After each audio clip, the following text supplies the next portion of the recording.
there, and welcome to the latest edition of Nebraska Football Now. I'm your host, Andy Classen, joined again by our Husker insider, Jake Bartecki. Jake, you were at the game for the first time in a long time in Iowa City as a fan. How did it treat you? Man, I'll tell you what, losses are a little tougher when you're a fan, I got to say. Incredible time, though. I mean, It was, I got to see a lot of friends and enjoyed it tremendously. Hopefully I can do it again sometime soon. I kind of had to figure out what to do with myself during the games. Usually, Right. I'm tweeting or something during the game, but enjoyed it. Got to meet some really good people, both Nebraska and Iowa fans, and had a fun time. Those rivalry games always bring a little bit more juice to the table, that's for sure. Let's just rip the Band-Aid off. How did this happen? Nebraska outplayed Iowa in so many ways and so many facets, but Nebraska found a way to lose it at the end once again. Yeah, I think it comes down to 3 plays, right? I mean, Caleb Johnson rips off a long screen pass for a touchdown of over 60 yards. You have the muff punt down near the goal line. Credit to the Black Shirts. They held Iowa to a field goal somehow, and that's one thing we talked about is they needed to figure out how to bend and not break. They did that all night long. And then I think you look at Isaiah Nayer's drop over the middle late in the game. So, credit to Iowa also because that is how Iowa beats you. I mean, they wait for you to beat yourself, and then they beat you. Nebraska had over 10 first downs.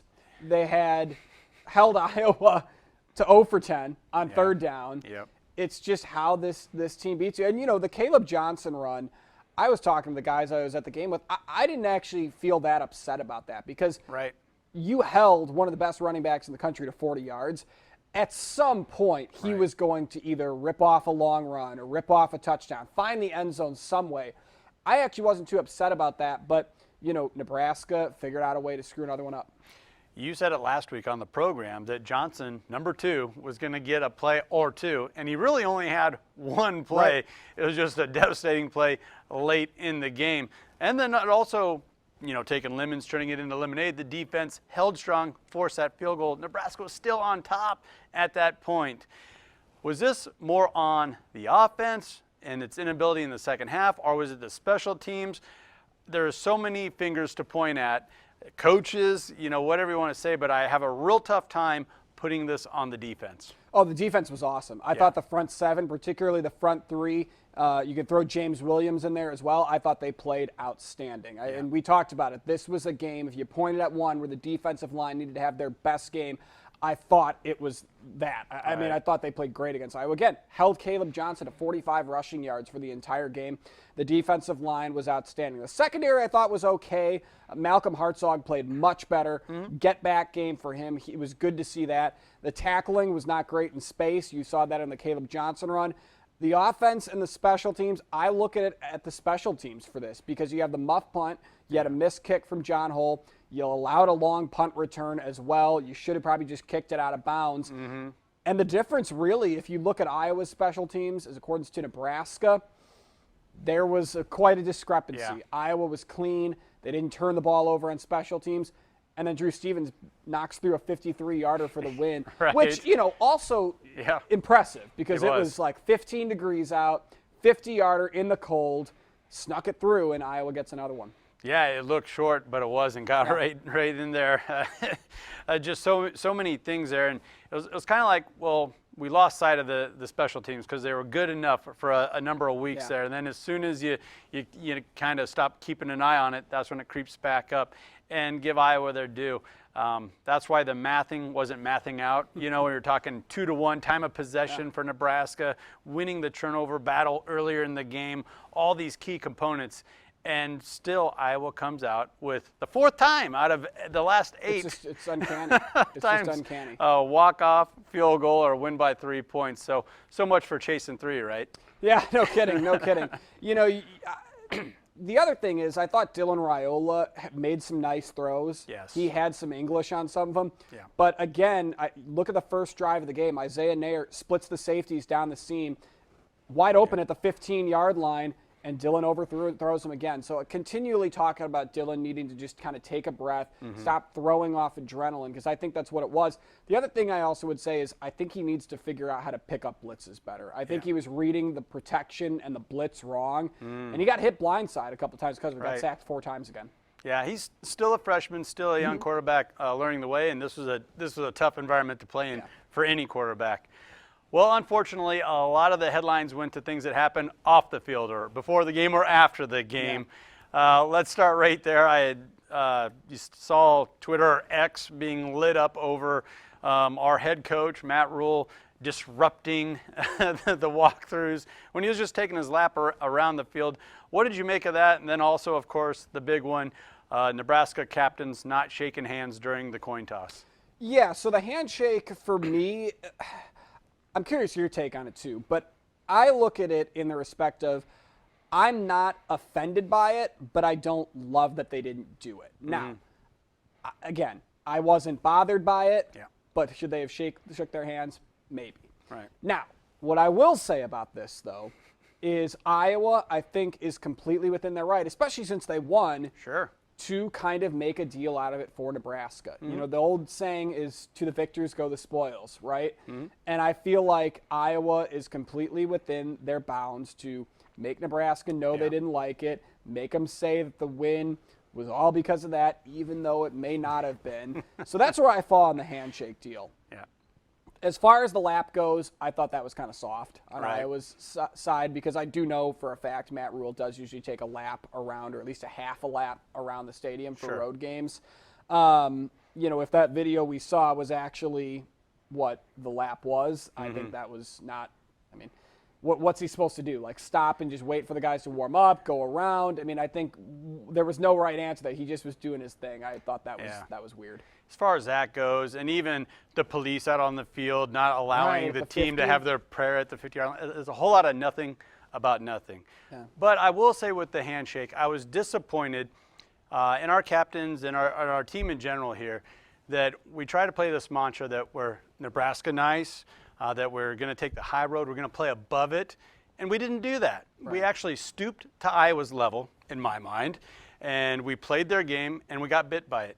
Sports is the ultimate gotcha type of a scenario where as soon as you step out of line, as soon as you try to do something like not shake their hands, guess what? We're going to beat you on a last-second field goal, even though you outplayed us in virtually every statistical category there is. Right. So it was disappointing for me, and you know, a lot of these upperclassmen, they're the ones that made the plays or didn't make the plays that led to that loss. Now we're seeing a lot of them moving on in the transfer portal, and I'm saying, how can I be that upset by all this? Right. You know, there's going to be a lot of movement throughout the month of December and on. We've seen a lot of coaching changes already take place and that have taken place over the last couple of years. That's the new scenario in college football, college athletics, but it doesn't have to be the mindset or the mantra. We can still be Nebraska nice, which is kind of our form of Southern hospitality. Right. When grandma goes, oh, bless your soul, you can feel the dig. You know there's something going on there. Right. You know she's taking the high road, and you know she's right. And I just kind of felt we gave that away a little bit, and we let Iowa really live in our head a little bit, rent-free, and it came back to bite us. Yeah, and again, Nebraska still won in every facet of the game still, but it doesn't matter, scoreboard. Right? Not the scoreboard. And it doesn't matter then. Nebraska lost, and Iowa's going to make them know that they lost, especially because of all those things you mentioned. Well, let's move on then to the coaching changes. We do have a couple that have taken place. Some say it's a surprise. Others are saying that it's not. Our defensive coordinator is hitting the road and heading out to Tallahassee, heading to Florida State to man a 2-10 team that went 13-0 a year ago. Still didn't make the college football playoff. It kind of feels like this might be putting Nebraska in its place. You can also look at it as, did you forget the Indiana game? The Iowa game, you're against a third-string quarterback with a very uncreative offense. That's Iowa. That's their deal, right? Yeah. It's a very uncreative offense, very vanilla, still beat you, you know. And then last year, when Tony White's defense was at its best, how many breakdowns were there in the fourth quarter on the final drive when we needed it the most? And this year, say what you will, the defense didn't take a step forward. It didn't. In a lot of ways, took a step back, categorically, this and that. It's not all on Tony White. There was a late addition with defensive back coach. Yep. And John then there was Butler. also Snow was brought in as a defensive advisor. Yep. Maybe didn't like someone looking over his shoulder. Whatever the case was, it felt like there was maybe too many cooks in the kitchen defensively. So this isn't a great surprise. I think it just kind of hurts that it's a lateral move, not a move to a head coaching job.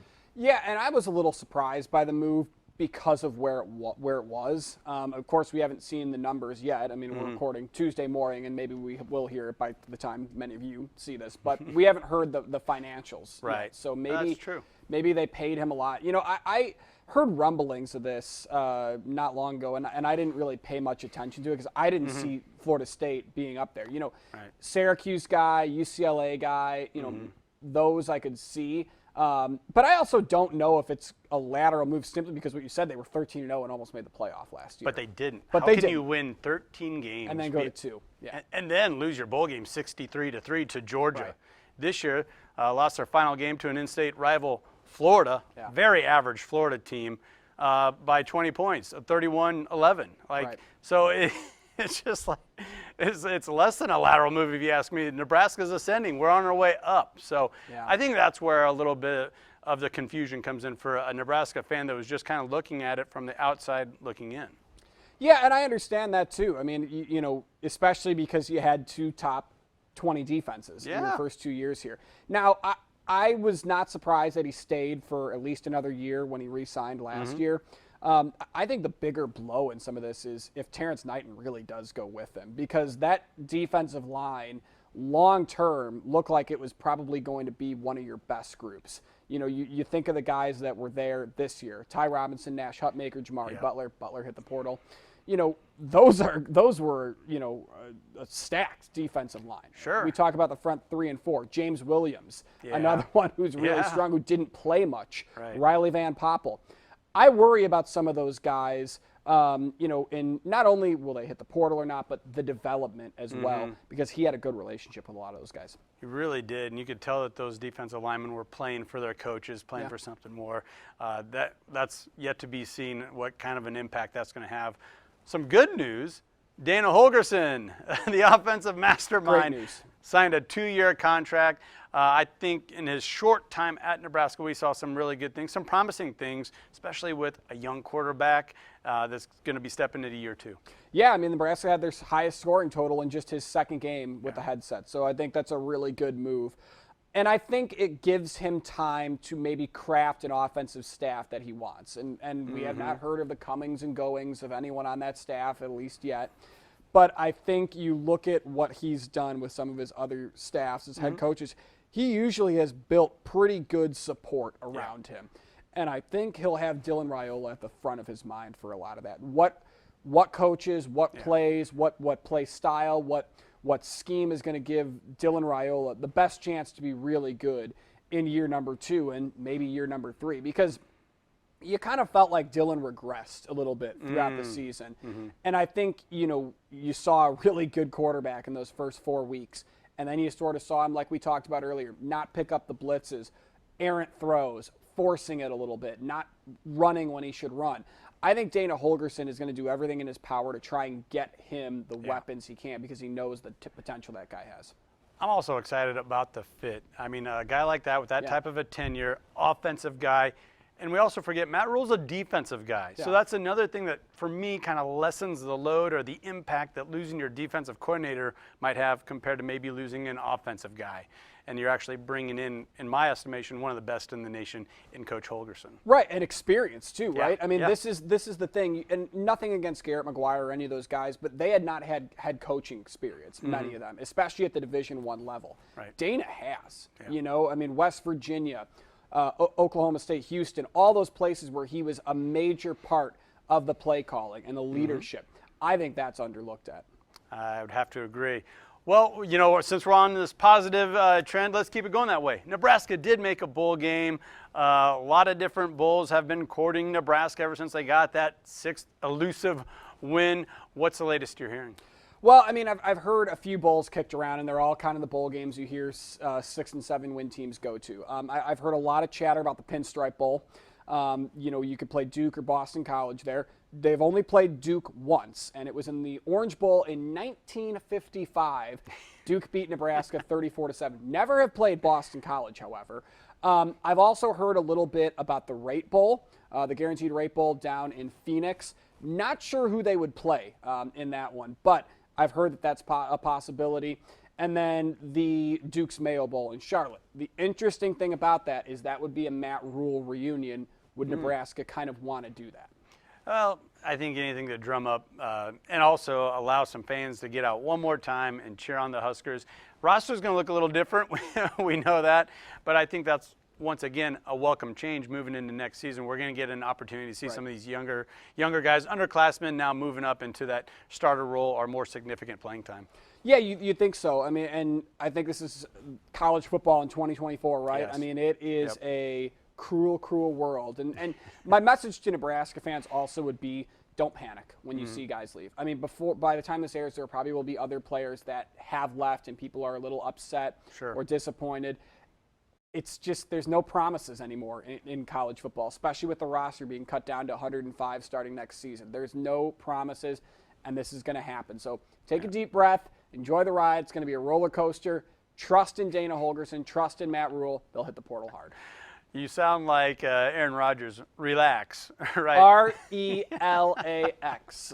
Well, and another point to that, Nebraska has a larger roster than most, and it needs to get whittled down to fit this new NCAA standards. So you're going to see a lot of names and young men that you wish could stay with the program, but it just can't happen due to the roster size requirements. Yeah, we could talk about this whole deal for an hour and a half. But, yeah, I mean, I think it takes away the stories of guys like the Bullocks, right? Guys who were walk-ons that eventually developed, especially John, into core players in your offensive and defensive scheme.